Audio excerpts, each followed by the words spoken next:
রাজধানীর কাকরাইলে জাতীয় পার্টি ও গণ অধিকার পরিষদের মধ্যে সংঘর্ষ, ধাওয়া পাল্টা ধাওয়া। নুরুল হক নূর সহ বেশ কয়েকজন আহত। প্রতিবাদে বিভিন্ন স্থানে বিক্ষোভ। এখন রাজনীতিবিদ হিসেবে আমরাও আমাদের জীবনকে নিয়ে আমরা আজকে শঙ্কিত। গণ অধিকার পরিষদ যে 24 ঘন্টার আলটিমেটাম দিয়েছে, এই 24 ঘন্টার আলটিমেটামের সাথে আমরা সবাই একমত। আমরা সুষ্ঠু বিচার না পাই তাহলে কিন্তু আমরা প্রধান উপদেষ্টার বাসভবন ঘেরাও করব।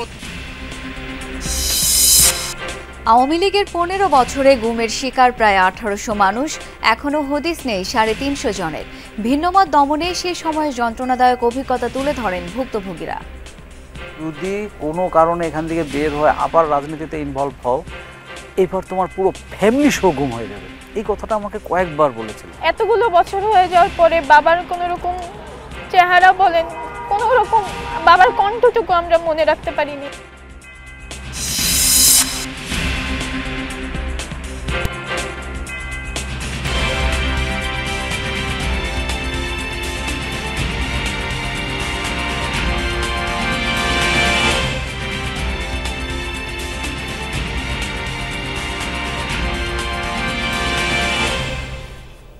আমন্ত্রণ যমুনা নিউজে, আপনাদের সাথে আছি আমি শাওন দত্ত। এতক্ষণ শিরোনাম দেখছিলেন। ঐক্যমত্য কমিশনের সিদ্ধান্ত বাস্তবায়ন ও স্বাস্থ্য, শিক্ষা, প্রযুক্তিতে গুরুত্ব দিয়ে দলীয় ইশতেহার তৈরির কাজ শুরু করেছে বিএনপি। চলছে সম্ভাব্য প্রার্থী তালিকার তথ্য হালনাগাদের কাজও। কাউন্সিলের মাধ্যমে পুনর্গঠন করা হচ্ছে জেলা, উপজেলা থেকে ইউনিয়ন পর্যায়ের সব কমিটি। এসব কর্মযোগের মাধ্যমে বিএনপির অভ্যন্তরে পুরো দমে নির্বাচনী প্রস্তুতি শুরু হয়েছে বলে জানিয়েছেন দলটির দায়িত্বশীল নেতারা। বলছেন, সত্যিকার অর্থে জনগণের সংসদ গঠনে শুধু আন্দোলন সংগ্রামে ভূমিকা নয়, যোগ্যতা দেখে ঠিক করা হবে ধানের শীষের প্রার্থী। আরফিন শাকিলের প্রতিবেদন। নির্বাচনের সময় ঘোষণা হলেও নানা দাবি নিয়ে এখনো উত্তপ্ত রাজনৈতিক অঙ্গন। তবে তা ছেদ ফেলেনি বিএনপির নির্বাচনী প্রস্তুতির কাজে। ফেব্রুয়ারিতে ভোটের সময় ঘোষণার পরপরই সাংগঠনিক গতিশীলতা কয়েকগুণ বাড়িয়েছে দলটি। মহা উৎসবে বিভিন্ন জেলায় হচ্ছে কাউন্সিল, রদবদল আনা হচ্ছে জেলা, উপজেলা, ইউনিয়ন কমিটিতে। এরই মধ্যে ধানের শীষের পক্ষে ভোট চাইতে শুরু করেছেন ভারপ্রাপ্ত চেয়ারম্যান তারেক রহমান। তারুণ্যের প্রথম ভোট ধানের শীষের জন্য হোক। তাই নির্বাচনী প্রস্তুতিতেও পুরোদমে মনোযোগ দিয়েছে বিএনপি। ইশতেহার থেকে প্রার্থী বাছাইয়ে সবচেয়ে বেশি গুরুত্ব দলটির। যে জেলাগুলোতে সম্মেলন হয়নি, সেই জেলাগুলোতে আমরা সম্মেলন শেষ করছি। আমাদের পলিটিক্যাল অ্যাক্টিভিটিস, সাংগঠনিক অ্যাক্টিভিটিস চলছে। অল্প দিনের মধ্যে আমাদের নির্বাচনীর যে সিলেকশন অফ নমিনেশন, সেটা তো বড় ব্যাপার থাকবে, সেটাও আমরা কাজ শুরু করব। বেশ গোপনীয়তার সাথে জানুয়ারি থেকে মে মাসে সারা দেশে অন্তত 4টি জরিপ পরিচালনা করে বিএনপির হাইকমান্ড। এতে কিছুটা বদলে গেছে সিদ্ধান্ত। শুধু আন্দোলনের ভূমিকা দেখে নয়, সার্বিক বিবেচনায় ধানের শীষের প্রার্থী হতে ঠিক করা হয়েছে নতুন মানদণ্ড। আন্দোলনের ত্যাগ, তিতিক্ষা, ভূমিকা, দীর্ঘদিনের রাজনৈতিক অভিজ্ঞতা, এটা একমাত্র যোগ্যতা হবে না। জনগণের চাহিদা মাফিক তাদের প্রত্যাশা পূরণের জন্য মেধাবী রাজনীতিবিদদেরকে আমরা বিবেচনায় নেব। এটা সমৃদ্ধ পার্লামেন্টের জন্য যাদেরকে প্রয়োজন, এই সমস্ত বিষয়গুলো বিবেচনা করে প্রার্থী সিলেকশন হবে। অ্যাক্টিং চেয়ারম্যান অনেকদিন ধরেই এই প্রস্তুতি নিচ্ছেন, তার কাছে তালিকা আছে, জনপ্রিয়তার কে কোথায় অবস্থান করছে সেটাও তারা জানেন। বড় দলের কম্পিটিশন তো থাকবেই, তারপরে দলের স্বার্থে সবাই মেনে নেবে। 2018 সালের নির্বাচনে 19 অঙ্গীকার নিয়ে ইশতেহার ঘোষণা করেছিল বিএনপি। সেই ইশতেহারে গণতন্ত্র ও আইনের শাসন, বিচার বিভাগ, মত প্রকাশের স্বাধীনতা সহ বেশ কিছু বিষয় অঙ্গীকার করে দলটি। এবারও শিশু বিষয়ে গুরুত্ব দিয়ে ঐক্যমত্য কমিশনের সিদ্ধান্ত ও 31 দফার সমন্বয়ে ইশতেহার প্রণয়নের কাজ শুরু করেছেন নেতারা। এজন্য করা হয়েছে কয়েকটি সাব কমিটি। জাতীয় ঐক্যমত্য কমিশনের আলাপ আলোচনার মধ্যে দিয়ে যে সমস্ত বিষয়ে ঐক্যমত্য প্রতিষ্ঠা হয়েছে সেগুলোকে আমরা ধারণ করব। আমরা শিক্ষা এবং স্বাস্থ্যকে গুরুত্ব দেব, যাতে করে আমাদের প্রত্যেকটা শিশু স্কুলে যায় এবং প্রত্যেক নাগরিক অবশ্যই প্রাথমিক স্বাস্থ্য সেবাটা বাধ্যতামূলকভাবে পায়। 2001 সালের নির্বাচনের আগে 30টির বেশি অঙ্গীকার নিয়ে ক্ষমতায় এসেছিল বিএনপি, যার মধ্যে অনেকগুলোই পূরণ করেনি দলটি। তবে দুর্নীতি দমন কমিশন, নারী আসন বাড়ানো সহ শিক্ষা, অর্থনীতি, কৃষিখাতে বেশ কিছু প্রতিশ্রুতি পূরণ করেছিল খালেদা জিয়া সরকার। আরফিন শাকিল, যমুনা নিউজ, ঢাকা। নিয়ম পরিবর্তন করে আগামী মাসে নির্বাচন দিলেও আপত্তি নেই।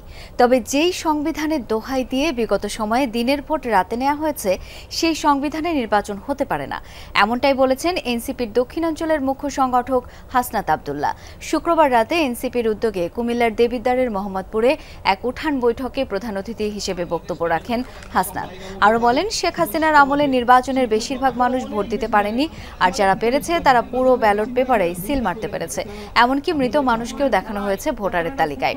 অভিযোগ করেন, এই ভোট কারচুপিতে প্রশাসনের অসাধু কর্মকর্তাদেরও সহায়তা ছিল। এরকম নির্বাচন মানুষ আর দেখতে চায় না বলে মন্তব্য করেন হাসনাত। ভোটার যারা দিতে পারছে 45-60টা করে ভোট পাহারাই ছিল ওসি এবং ঘোষণা করছে ইউনো। এখন আমাদের এই খেলার নিয়মটা চেঞ্জ করতে হবে। প্রয়োজনে ঘোষণা দেন আমি খেলার নিয়ম চেঞ্জ করছি এবং এই খেলার নিয়মের একটা আইনগত ভিত্তি দিছি। দেওয়ার পরে আপনি আগামী মাসে নির্বাচন দেন, আমি নির্বাচিত না হইতে পারে, আমার কোনো সমস্যা নাই।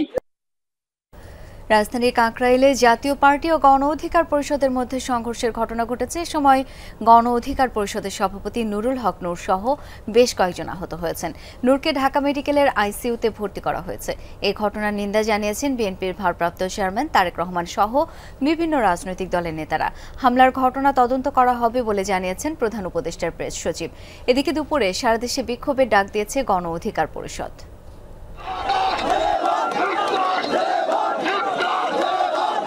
শুক্রবার সন্ধ্যার পর থেকে জাতীয় পার্টি এবং গণ অধিকার পরিষদের নেতাকর্মীদের মধ্যে সংঘর্ষে রণক্ষেত্রে পরিণত হয় কাকরাইল এলাকা।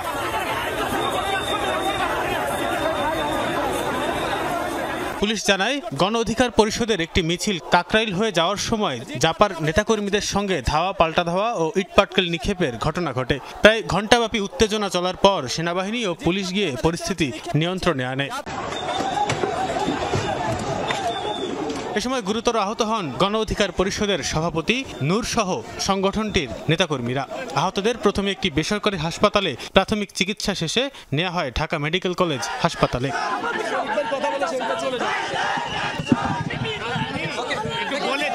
নুরুল হক নূরকে দেখতে হাসপাতালে ছুটে যান প্রধান উপদেষ্টার প্রেস সচিব। সাংবাদিকদের বলেন, তদন্ত করে দায়ীদের বিরুদ্ধে ব্যবস্থা নেওয়া হবে।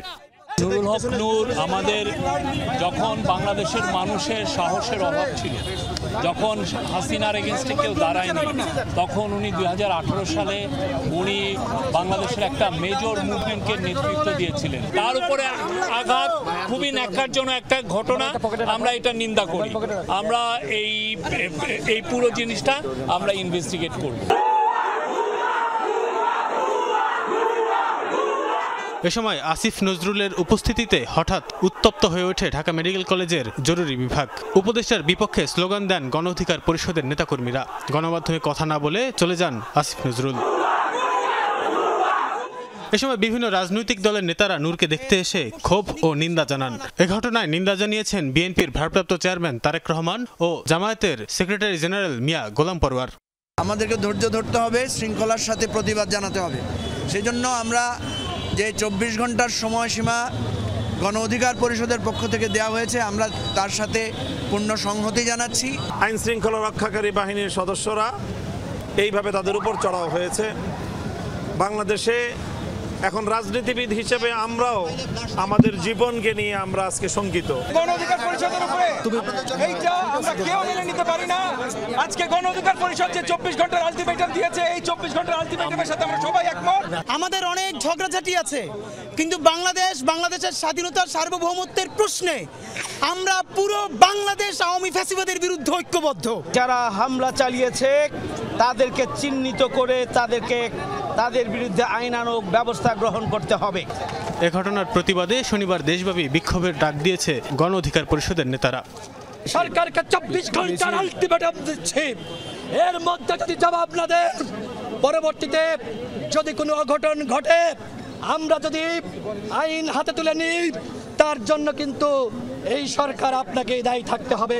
এর যদি আমরা সুষ্ঠু বিচার না পাই, তাহলে কিন্তু আমরা প্রধান উপদেষ্টার বাসভবন ঘেরাও করব।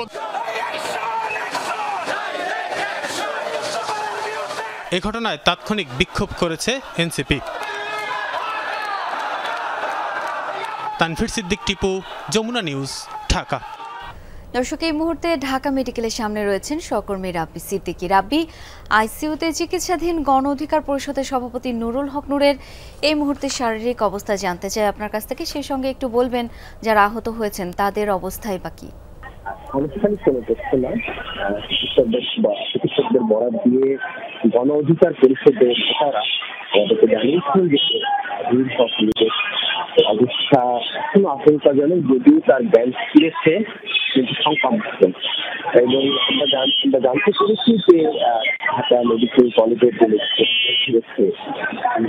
চিকিৎসায় সেই মেডিকেল বোর্ডের আনুষ্ঠানিক শেষ চিকিৎসার আপডেট আমাদের জানাবে 12টার পর। এছাড়া আপনি জানেন যে এই দলটির নেতাকর্মীরা বলছেন যে এই হামলার কিছু আইন শৃঙ্খলা বাহিনী নয়, এই হামলার পেছনে প্রকৃত সরকারের যে রাজনৈতিক দলগুলো সংগঠনগুলো তারাও তাদের উপর, এবং তাদের অনেক নেতাকর্মী আহত আছেন। এবং আমাদেরকে করে এখনো বলেননি যে কতজন গতকালের হামলায় আহত হয়ে হাসপাতালে ভর্তি আছেন। আমরা সেই সংখ্যাটি পেয়েছি এবং হয়তো বা কিছুক্ষণের মধ্যে নেতাকর্মীরা আমাদেরকে জানাবেন যে কোন কোন হাসপাতালে ভর্তি আছেন এবং তাদের চিকিৎসা শারীরিক অবস্থার সবশেষ আপডেটটি আমরা জানতে চেয়েছি। আর চাকসুর সাবেকি গণ অধিকার পরিষদের সভাপতি নুরুল হক নূর গতকালে এই হামলার পর থেকে যেমনটা দেখেছি যে কিন্তু তার জ্ঞান ফিট ছিল না, তিনি আইসিইউতে আছেন, এখনো আইসিইউতে দেখেছি যে তার জ্ঞান ফিট ছিল না, তিনি আইসিইউতে আছেন, এখনো আইসিইউতে আছেন। এবং যদিও তার জ্ঞান ফিরেছে, তবে গণ অধিকার পরিষদের নেতাকর্মীরা যে বিষয়টি বলছেন যে তাদেরকে চিকিৎসক জানিয়েছেন যে নূরের অবস্থা এখনো ভালো না, এখনো তিনি সংক্রামুক্ত না। রাব্বি, ধন্যবাদ আপনাকে। রাজধানীর কাকরাইল এলাকায় দুটি রাজনৈতিক দলের নেতাকর্মীদের মধ্যে সংঘর্ষ ও ধাওয়া পাল্টা ধাওয়ার ঘটনার ব্যাখ্যা দিয়েছে আইএসপিআর। এক বিবৃতিতে আইএসপিআর জানায়, পুলিশ প্রথমে সংঘর্ষ নিয়ন্ত্রণে আনার চেষ্টা করে, এক পর্যায়ে সংঘর্ষ বেড়ে গেলে সহযোগিতা চাওয়া হয় সেনাবাহিনীর। ঘটনাস্থলে গিয়ে শুরুতে আইনশৃঙ্খলা বাহিনীর সদস্যরা উভয় পক্ষকে শান্ত থাকার এবং শান্তিপূর্ণভাবে স্থান ত্যাগ করার আহ্বান জানায়, কিন্তু দুই পক্ষ সংঘর্ষ অব্যাহত রাখে। ইট পাটকেল ছোড়ার পাশাপাশি বিভিন্ন স্থাপনায় অগ্নিসংযোগের চেষ্টা করে তারা। এ সময় জননিরাপত্তা রক্ষার্থে বল প্রয়োগে বাধ্য হয় আইনশৃঙ্খলা বাহিনী। এ সময় আহত হয় সেনাবাহিনীর 5 জন সদস্য। বিবৃতিতে জানানো হয়, জননিরাপত্তা, আইনশৃঙ্খলা ও শান্তি বজায় রাখতে সেনাবাহিনী বদ্ধপরিকর। ডাকসু নির্বাচনের প্রচারণার খবর জেনে নিতে চাই এবার। ঢাকা বিশ্ববিদ্যালয় থেকে যোগ দিচ্ছেন সহকর্মী সুমাইয়া ঐশী। ঐশী, নির্বাচনী প্রচারণা আজকে কেমন দেখছেন, জানাবেন বিস্তারিত। শাওন, প্রচারণা এখনও শুরু হয়নি। বিগত দিনের অভিজ্ঞতা থেকে আমরা বলতে পারি যে 12টার পর মূলত প্রার্থীরা লিফলেট এবং পোস্টার নিয়ে বের হন এবং তারপর ভোটারদের সঙ্গে সাক্ষাৎ করেন, তাদের কাছে ভোট চান, দোয়া চান। তবে এখনও সেরকম আবহ তৈরি হয়নি। তবে আজকে উল্লেখযোগ্য যে বিষয়টি সেটি হচ্ছে আজকে বিকাল 3টা নাগাদ আসলে বৈষম্যবিরোধী ছাত্র সংসদ সেই সংসদের পক্ষ থেকে ইশতেহার ঘোষণা করা হবে এবং সেই ইশতেহারে আসলে কি উঠে আসে সেটি দেখার বিষয়। কারণ সর্বপ্রথম যেই ইশতেহার ঘোষণা করেছিল বড় প্যানেলগুলোর মধ্যে সেটি হলো ছাত্রদল, এবং তারা কিন্তু শিক্ষা ব্যবস্থা গবেষণা কেন্দ্রিক করা, একই সঙ্গে যে সমস্ত হলগুলো আছে সেগুলোতে যে সমস্যাগুলো আছে সেগুলো সমাধান করা, আবাসিক সংকট সমাধান, একই সঙ্গে প্রশাসনিক যে সমস্যাগুলো আছে সেগুলো নিরসন করা, সেইগুলোর তারা নিরসন করবেন সেরকম ইশতেহারে ছিল। এই ছাত্র সংসদের পক্ষ থেকে যেই ইশতেহার ঘোষণা করা হবে সেটি আসলে কি ঘোষণা করা হবে বা নতুন কি থাকছে সেটি আসলে দেখার বিষয়। শাওন, আপনি আরও একটি জিনিস জানেন যে গতকাল রাতে কিন্তু নুরুল হক নূর অর্থাৎ ডাকসুর সাবেক ভিপি কিন্তু আহত হয়েছেন, হামলার শিকার হয়েছেন এবং এই ঘটনার কিন্তু প্রতিবাদ জানিয়েছে ফেসবুক স্ট্যাটাস দিয়ে একাধিক ভিপি প্রার্থী যারা আছেন এবারের, আবিদুল ইসলাম খান, সাদিক কায়েম সহ অন্যান্য যারা আছেন তারা কিন্তু নিন্দা জানিয়েছেন এর। এবং সব দিক মিলিয়ে আসলে অনেক অভিযোগও আছে এবারে, আচরণবিধি লঙ্ঘন সহ ভোট কেন্দ্রের সংখ্যা কম, কম, একই সঙ্গে যারা প্রার্থী আছেন তারা বলছেন যে সময়ের মধ্যে সমস্ত ভোটাররা ভোট দিতে পারবেন কিনা সেই একটি শঙ্কাও আছে। তবে সব মিলিয়ে সকলেরই কিন্তু বক্তব্য যে এবারে কিন্তু গণতন্ত্রের যে সুন্দর একটি আবহ সেটি দেখা যাচ্ছে। তারা প্রত্যাশা করছেন যে এবারে সুষ্ঠুভাবে ভোট গ্রহণ হবে, তবে সুষ্ঠুভাবে না হলে একপাক্ষিকভাবে হলে অনেকেই ভোট নির্বাচন থেকে বেরিয়ে আসার হুঁশিয়ারিও দিয়েছেন। ঐশী, অনেক ধন্যবাদ আপনাকে। শুধু ভিন্নমত দমনে শেখ হাসিনার সরকার প্রায় 1800 মানুষকে গুম করেছিল বিগত 15 বছরে। এদের মধ্যে প্রায় 350 জনের হদিস মেলেনি এখনো। তারা বেঁচে আছে না মরে গেছে তাও জানে না কেউ।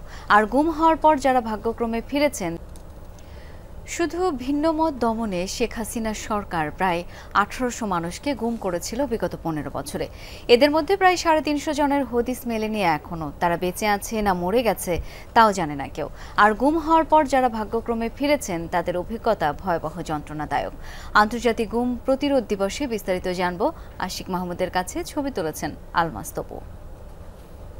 এতগুলো বছর হয়ে যাওয়ার পরে বাবার কোনো রকম চেহারা বলেন, কোনো রকম বাবার কণ্ঠটুকু আমরা মনে রাখতে পারিনি। আমার ভাই তো কোনো কিছুই জানে না আমার বাবার ব্যাপারে। মারিয়ার বয়স তখন 5। একদিন সাদা পোশাকের কিছু মানুষ শাহবাগ থেকে তুলে নিয়ে যায় তার বাবা মাসুমকে। এরপর পেরিয়ে গেছে প্রায় 15 বছর। মারিয়া এবার এইচএসসি পরীক্ষা দিয়েছে, কিন্তু বাবা আর ফেরেনি। কিভাবে দোয়াটা করব যে আমার বাবা মরে গেছে নাকি কোথায় আছে, যে সে যেখানেই থাকুক ভালো থাকুক, এইটাই শুধু বলতে পারি যে বাবা যেখানেই থাকো না কেন আমার বাবাকে যেন আল্লাহ ভালো রাখে। মারিয়া জানাই, বিএনপির রাজনীতি করার কারণে তার বাবাকে তারই জন্মদিনের দিন গুম করে স্বৈরাচার।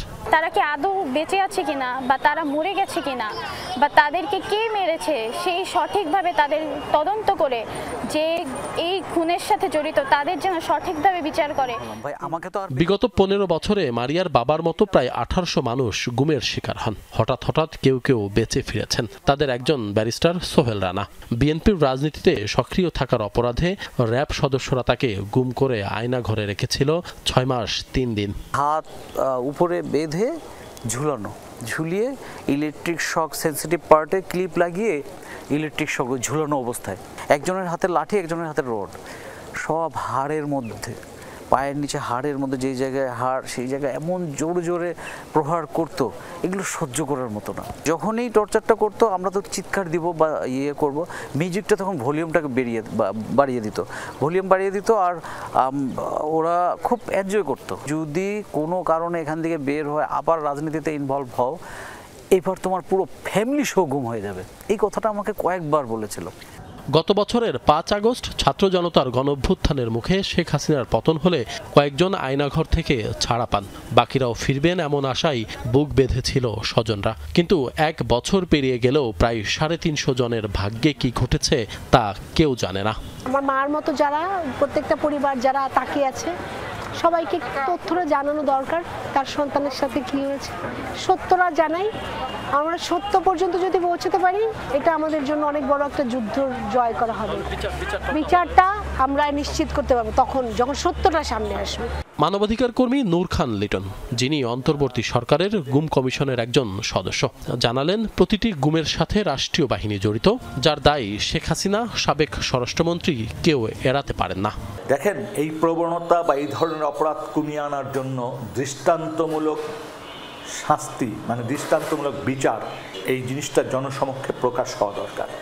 এবং দৃশ্যমান যদি না হয় তাহলে সমাজে ভয়ও কাটবে না এবং অপরাধীরাও এই কাজ থেকে বিরত হবে না। এবং এই সমস্ত ক্ষেত্রে যে ঊর্ধ্বতনদের কাছ থেকে যে তথ্য আমরা পাচ্ছি তাতে তৎকালীন প্রধানমন্ত্রী বা সামরিক সচিব বা স্বরাষ্ট্রমন্ত্রী এই দায় এড়াতে পারবেন না।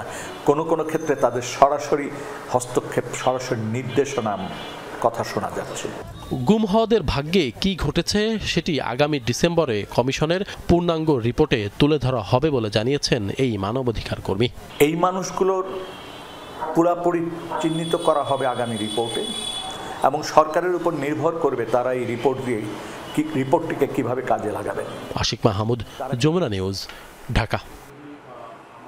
ভোলায় নিষিদ্ধ ঘোষিত সংগঠন ছাত্রলীগের এক নেতার মরদেহ উদ্ধার করেছে পুলিশ। সকালে পৌর ৩ নম্বর ওয়ার্ডের মসজিদি নববী এলাকায় নিজ বসতঘরের সামনে থেকে উদ্ধার করা হয় সাইফুল্লাহ আরিফের মরদেহ। তিনি ভোলা সদর উপজেলা ছাত্রলীগের সহ সভাপতি ছিলেন। নিহতের পরিবার জানায় গতরাতে নিজ বাড়িতেই ছিলেন আরিফ। সকালে নামাজ পড়তে বের হয়ে ঘরের সামনে তার মরদেহ দেখতে পান স্বজনরা। পুলিশ জানায় মরদেহে আঘাতের চিহ্ন রয়েছে। ভারী কোনো বস্তু দিয়ে তাকে আঘাত করা হয়েছে বলে প্রাথমিকভাবে ধারণা করছে পুলিশ। গাজা ইসরায়েলের ভয়াবহ আগ্রাসন চলছে। অবরুদ্ধ উপত্যকায় হামলায় একদিনে প্রাণ হারিয়েছে কমপক্ষে ৫৯ জন, আহত হয়েছে ২৪৪ জন। গাজা সিটিতে বিমান হামলার পাশাপাশি আরও জোরদার হয়েছে স্থল অভিযান। দক্ষিণে খান ইউনিস, উত্তরে জয়তুন, শেখ রেদওয়ান সহ গাজার প্রত্যেকটি অংশেই চলছে নির্বিচার হামলা। বোমা বর্ষণের কারণে আহতদের হাসপাতালে নেওয়া হয়ে উঠেছে প্রায় অসম্ভব। ধ্বংসস্তূপের নিচে চাপা পড়াদের উদ্ধারে নেই পর্যাপ্ত সরঞ্জাম। বেশিরভাগ হাসপাতাল ধ্বংস হওয়ায় আহতরাও মারা যাচ্ছে বিনা চিকিৎসায়।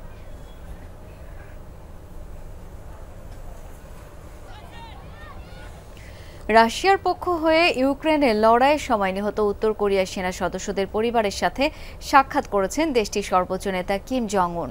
শনিবার দেশটির রাষ্ট্রীয় বার্তা সংস্থা জানায়, উত্তর কোরিয়া নিহত সেনাদের পরিবারের সাথে সাক্ষাৎ করে তাদের সান্ত্বনা দেন দেশটির সর্বোচ্চ নেতা। তিনি বলেন, দেশের সম্মান অক্ষুণ্ণ রাখতেই রাশিয়া ইউক্রেন যুদ্ধে অংশ নিয়েছেন সেনা সদস্যরা। তাদের পরিবারের ভরণ পোষণের দায়িত্ব উত্তর কোরীয় সরকারের। তাদের সচ্ছল এবং সুন্দর জীবন নিশ্চিত করবে সরকার। এর পাশাপাশি নিহত সেনাদের স্মরণে ভাস্কর্য স্থাপনের কথাও জানান কিম জং উন।